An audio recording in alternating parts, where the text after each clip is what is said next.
जिन टीचरों के भरोसे सीएम योगी सरकारी स्कूलों की दशा सुधारने व बच्चों का भविष्य बेहतर बनाना चाहते हैं, उन टीचरों की कार्यप्रणाली देखकर आप भी हैरान रह जाएंगे।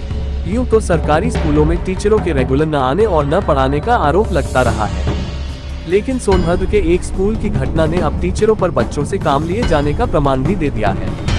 दरअसल शुक्रवार को विसुंधरी उच्च प्राथमिक विद्यालय में कक्षा 2 की एक छात्रा छुट्टी होने के बाद भी घर नहीं पहुंची तो घर वाले चिंतित हो उठे, लेकिन उन्हें लगा कि छोटी बच्ची है, किसी बच्चे के साथ खेल रही होगी।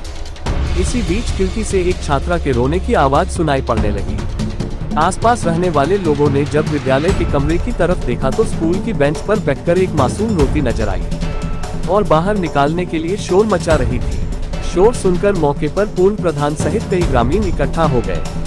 फिर पूरे घटनाक्रम की जानकारी अध्यापकों को दी गई, लेकिन सभी अध्यापक घर चले गए थे, जिससे छात्रा को निकालने में देर हो रही थी। उधर मासूम छात्रा के रोने की स्थिति को देखते हुए ग्रामीणों ने एक बार फिर अध्यापकों से संपर्क साधा, जिस पर अध्यापक ने फोन पर ताला तोड़कर छात्रा को बाहर निकालने की बात कही, जिसके बाद वहां उपस्थित सभी की मौजूदगी में ताला तोड़कर मासूम छात्रा को कमरे से बाहर निकाला गया। बताया जा रहा है कि छात्रा रोती हुई और बदहवास स्थिति में बाहर आई। वह काफी गरीब व सहमी थी, जिसके बाद वह अकेली घर चली गई। स्कूल बंद हुआ तो तुमको कोई जगाया नहीं क्या? नहीं। तुमको जगाया नहीं और तुम उसी में बंद हो गई? जी। तो तुम कैसे बाहर निकली? रोने लगी, इसीलिए सब कोई खोला अगल बगल ने। अच्छा, तुम रोने लगी थी, चिल्ला भी रही होगी, तो अगल बगल वाले तुमको आवाज़ सुने होंगे तो आके खोले होंगे।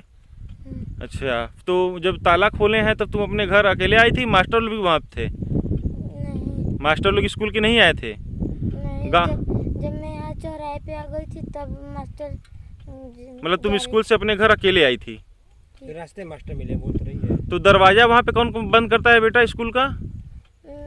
बड़ी मैम जी ने कहा कि जाओ सर जी दरवाज़ा बंद कर दो, लेकिन फिर सर जी कहते हैं छोटे बच्चों इतना बबर आते हैं तो जाकर दरवाज़ा बंद करते हैं, छुट्टी हो जाता है। कल तो तुम सोई गई। वहीं टीचर ने सफाई में बताया कि उन्हें पता ही नहीं चला कि कोई बच्ची छूट गई है। उन्हें तो फोन पर जानकारी हुई तो उन्होंने ताला तोड़कर बच्ची को बाहर निकालने की बात कही थी।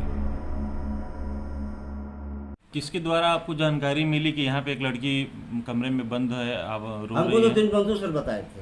3 बंधु सर, तो उनको किसी के द्वारा जानकारी मिली होगी? आप तो 3 बंधु सर बता सकते हैं। तो इसके बाद आपने फिर क्या किया? हम लोग तुरंत आए सर, तुरंत हमने अजय सर को फोन किया, कांटेक्ट किया जी कि आप पहुँचिए, मैं भी पहुँच रहा हूँ।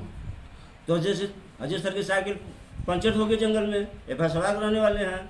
ऐसी जानकारी मिली कि ग्रामीण के लोग, आसपास के लोग इकट्ठा होकर ताला वाला तोड़ करके बच्चे को निकाले थे? नहीं सर, यहाँ कोई भीड़ नहीं थी। सिर्फ गाँव ये जो पास में है घर है, यही लोग थे। 2-3 बच्चे हमारे विद्यालय के खेल रहे थे, वहीं तोड़े हैं ताला। तो वो लोग तोड़ करके बच्चे को बाहर निकाले? हाँ, और कोई आदमी नहीं थे यहाँ उस समय।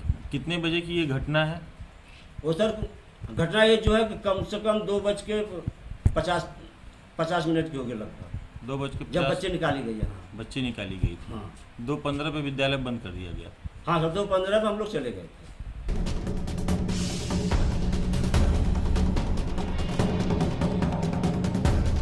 बहरहाल इस पूरे मामले पर बीएसए ने लापरवाह प्रधानाध्यापक पर कार्यवाही करते हुए प्रभारी टीचर को निलंबित कर दिया है और बाकी टीचरों से स्पष्टीकरण तलब किया है। लेकिन इस घटना ने न सिर्फ अध्यापकों की कार्यप्रणाली पर बल्कि बच्चों की सुरक्षा को लेकर भी गंभीर सवाल खड़ा कर दिया है।